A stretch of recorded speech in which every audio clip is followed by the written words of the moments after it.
People, now welcome back to my channel today. Beauty Tukura don't come under fire after she asked her fans to go bury an internet troll wey come for her. And also Laycon of the lockdown season don't come under fire as well after im come out come explain im poverty lifestyle before the Big Brother house.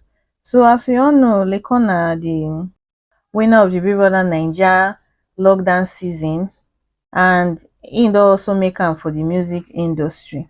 So im come out to come talk one or two about im life before the Big Brother show. So according to him, he say e get the one of the lowest moment for life na when for a hostel where im dey stay, im come use toilet water take drink garri in 2013.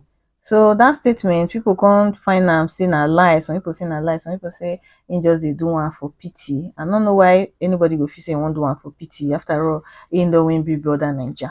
Make I just read wetin im talk wey be say come make people vex for am. So im come say one of my lowest lows was using Shodin hostel toilet water to soak garri in 2013. I was alone in my wing that weekend and I was starving.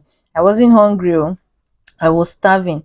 So I soaked garri with no sugar and used toilet water to drink it. As I dey soak the garri, water dey comot from my eye. At first, when I see this he post, I was thinking say the guy in carry water from inside WC use am take soak the garri. I no know to say na normal tap water for inside toilet. A lot of people dey drink tap water for inside toilet. So people don even just come here come from too.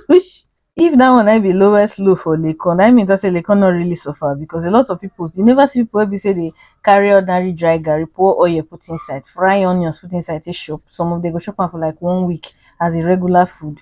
That one not be even story safe. So as he make that statement, a lot of people come out, come they drag the guy, they call am different names, say this one Big Brother don't finish, see they find pity votes or waiting, all this type of thing. So make we just see some of their comments for here. The first person here say wetin do tap water for toilet, abeg na the same water wey pass toilet go kitchen now. Another one say there's no best in poverty award, easy with the lies. The next one say I thought it was water from the toilet bowl. I for one mad me sef na wetin I think. Then the last person say thank God you didn't say this in Biggie's house, therefore say you dey find pity votes. And na true. Even as e no even talk am for inside Big Brother house, a lot of people still dey claim to say we dey come win with pity votes. I mean, I'm not saying anything wey be say dey wrong with drinking tap water from the toilet anyways, because some people e get some people wey be say they talk about their experiences for Libya. They say they use soak away water, take the fetch soak away water when they dey Libya. Imagine that type of lifestyle. So that one not be something where be say anybody go really dey cry over. So on to Beauty Tukura matter. I don't know. Beauty na the disqualified housemate from the Big Brother Naija level up season. And ever since she come out of the Big Brother house, the girl have been minding her business and doing wetin she love doing. So of recent, one of a fashion designer wey be say they call Vicky James, yes, she did a traditional wedding, and the Ashwebi wey be say Beauty so everybody saw their own. Now Beauty na a particular fan of hers come dey call out. According to the fan they claim to say Beauty dress na be the worst dress for the whole event wey be say happen. Say color combination was a total disaster. So make I just read wetin the fan talk. So the fan come first praise her, come say Beauty Tukura big B, not the little one, come put golden love, come still say I think this is my worst dressed. The color combo doesn't fit in the actual video, but the pictures were edited to fit. The jewelry too doesn't fit that neckline. What's my business sef? Come put laughing emoji. Now so Beauty come screenshot the thing, come post am for her story, come tell her fans, come say this one sent her hate comment to me instead of her friend. Come say Benevi help me reply her. So now this statement be say she talk, it can't be as if she dey call her fans Benevi, make they go attack that particular girl. So the thing not come sweet for people belle. They can't they call her out, they call her all sorts of names. They say this one has always been a bully.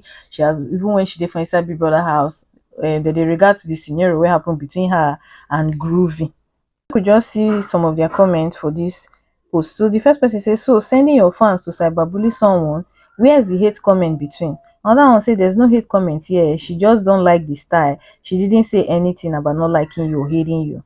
Another one say Joro to Joro. This one say everyone is in hate. Sometimes una suppose dey get wetin dem dey call constructive criticism. I believe talk say na wetin the person dey try to do, no be say the person dey try to just talk something bad about her. The person just dey criticize the dressing, say this your dressing e no make sense to me, the color combination I no like am. Na just her own opinion about the matter. Another person come say, I knew there's a mean girl behind that beautiful face. The other one say, so her fans should fight her battles this 2024.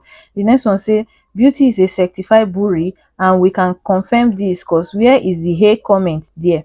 The fan just gave constructive criticism. She should rest. The last person say, Bulina wants her fans to bully someone. There's no hate in what the person wrote. Come put laughing emoji.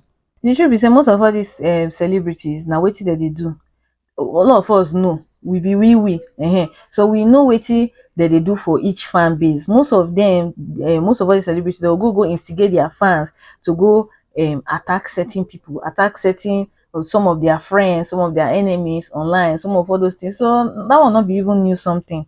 Truth be say, when I first see this beauty dress, I no go lie, that gold wey dey for the up, the thing dey somehow for my eye. But if I start to talk am now, they go say you gossip with fact that you be hater, you be hater. So that make me just lock up. Regardless, the down of the cloth fine, and I like the way she take tie the gele.